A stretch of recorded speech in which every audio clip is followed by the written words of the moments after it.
Today we'll check the differences in cockpits of a Boeing 737 and an Airbus A320. So let's just go and check them out. So, to begin with, the Boeing 737 Classic has most of its instruments analog, as you can see here. But there are 4 electronic flight instrument displays, 2 on either side of the pilot. They're called the primary flight display and navigation display.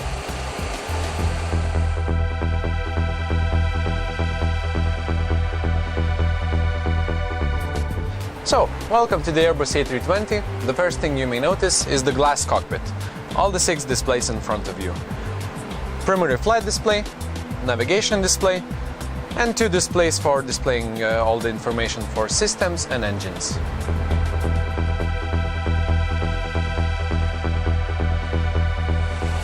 So let's continue. The throttles on the 737 can be moved by hand as well as auto throttle. I'll demonstrate it right now.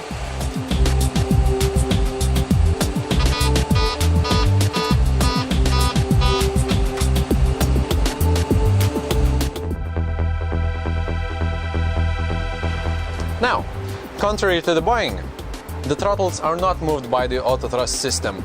They can only be moved by the pilot, and if you put them into positions like climb detent, flex or maximum continuous thrust, or takeoff go around, the auto thrust will take over, sound a few horns, and the thrust levers will remain at that position.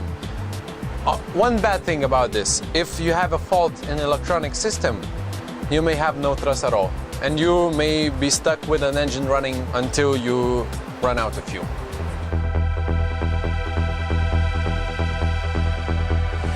So, on the 737, all of the switches are flicked like this. This is not a bad thing in it, but in a situation of a real hurry, just by looking at a switch may not help you determine if it is in a good position or not.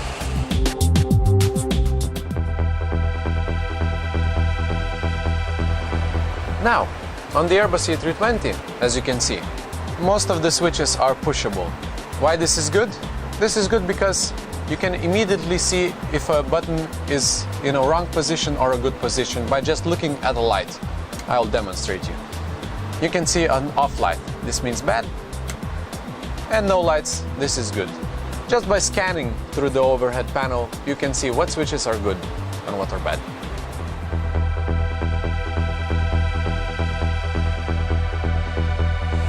On the Boeing 737, we control the aircraft mainly by yoke.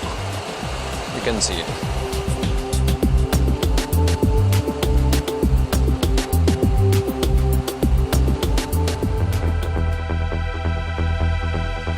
And on the Airbus, you have a joystick.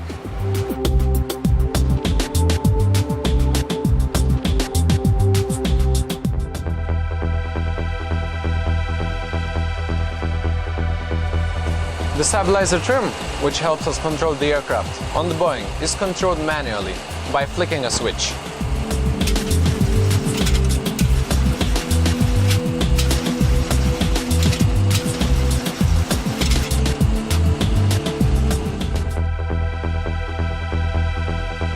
The Airbus has auto trim. This means that you control the trim only when you have a computer failure.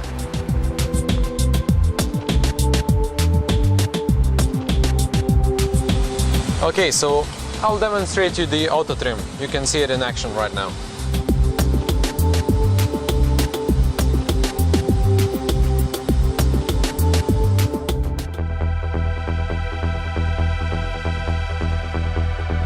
Now, if we have a failure on the 737, we have to use a paper book called the Quick Reference Handbook.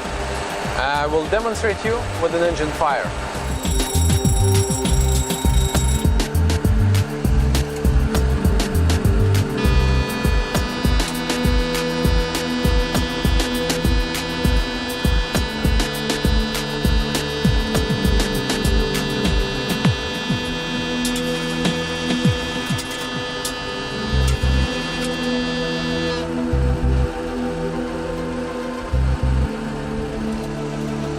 Now, I will find the page which tells me what to do. on these circumstances. And I will do an appropriate checklist.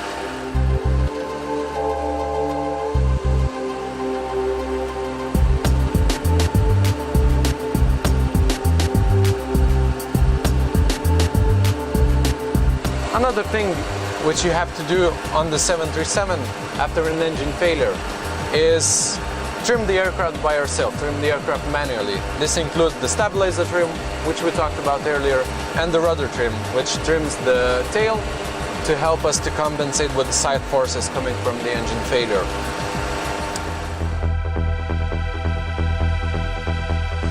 When you have a bigger failure on the Airbus, besides the QRH book, you have a second way of having a checklist. It's here on the ECAM. I'll demonstrate you right now. Now we have an engine 1 fire, and we have all the checklist here. We just do the actions mentioned in it.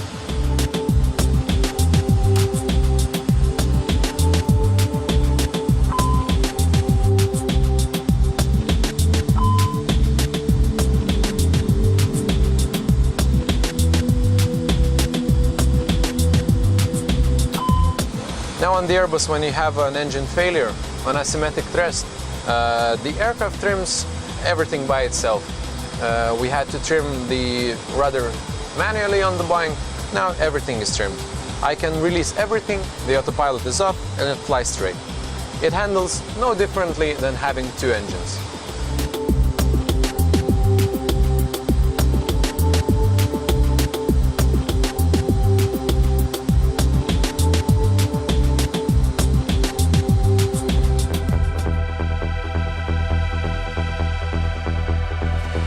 What makes a Boeing not really a very desirable airplane is its comfort.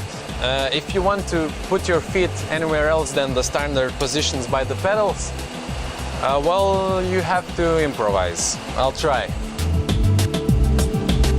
You can put your feet like this, or you can get into something like this, I don't know. And in the Boeing, if you want to stand, bad news for you. And if you want to fill any papers, you'll just have to do it on your lap. Jesus Christ. Now, the Airbus was made with pilot comfort in mind. You even have a good place to rest your feet.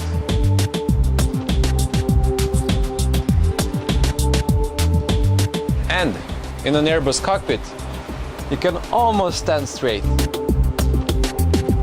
And if you need to fill any papers on the Airbus, no problem at all. You have a table. On it, of course, you can eat.